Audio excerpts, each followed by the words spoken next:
প্রিয় ভিউয়ার্স, আমরা শাহবাগে টানা তৃতীয় দিনের মতো অবস্থান করছি। আপনারা জানেন, প্রাথমিক শিক্ষকদের দীর্ঘদিনের দাবি 10ম গ্রেড।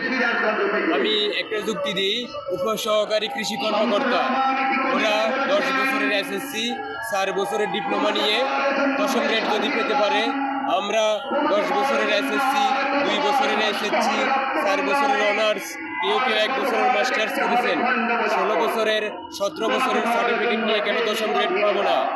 সহকারী শিক্ষকরা দীর্ঘদিন ধরে দাবি জানিয়ে আসছে, কিন্তু সহকারী শিক্ষকদের সাথে ডাবল স্ট্যান্ডিং করা হচ্ছে। দিনে দিনে শুধু ওনাদেরকে ঠকিয়ে আসছে। আমাদেরকে বলা হয়েছিল আমাদের দাবিগুলো পে স্কেলে পাঠানো হয়েছে, পে স্কেল কমিশন বলেছে গ্রেড বাড়ানো পে স্কেলের কাজ নয়। তাই আমরা শিক্ষকরা আবার আন্দোলনে এসেছি কেন্দ্রীয় শহীদ মিনারে, যেখান থেকে যুগ যুগ ধরে শত অন্যায় অবিচার, অধিকারের ন্যায্য বিচার চাওয়া হয়। আমরা বলবো, আপনারা যদি পরীক্ষণ বিদ্যালয়গুলি সহকারী শিক্ষককে একই শিক্ষাগত যোগ্যতা 10ম গ্রেড দিতে পারেন, তাহলে আমাদের কেন দিবেন না? আমাদের অনেক বন্ধুগণ, আমাদের অনেক বোন পাবলিক বিশ্ববিদ্যালয় থেকে এসেছে, অনেকেই জাতীয় বিশ্ববিদ্যালয় থেকে টপ লিস্ট থেকে এসেছে। আমি নিজেও একটা পাবলিক বিশ্ববিদ্যালয় থেকে এসেছি।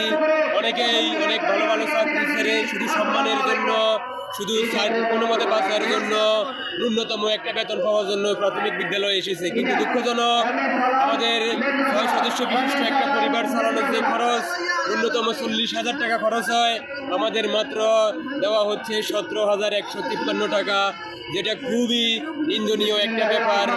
আমি তাই মাননীয় প্রধান উপদেষ্টাকে বলতে চাই, উপদেষ্টা মহোদয়, আপনি প্রধান শিক্ষকদের কিছুদিন আগে আপনার নির্বাহী আদেশে যেভাবে 10ম গ্রেড প্রদান করেছেন, সহকারী শিক্ষকদেরও 10ম গ্রেড প্রদান করুন। আপনার প্রতিনিয়ত অনুরোধ থাকবে, আপনি এই শিক্ষক সমাজকে একটু আর্থিকভাবে প্রতিষ্ঠিত করুন।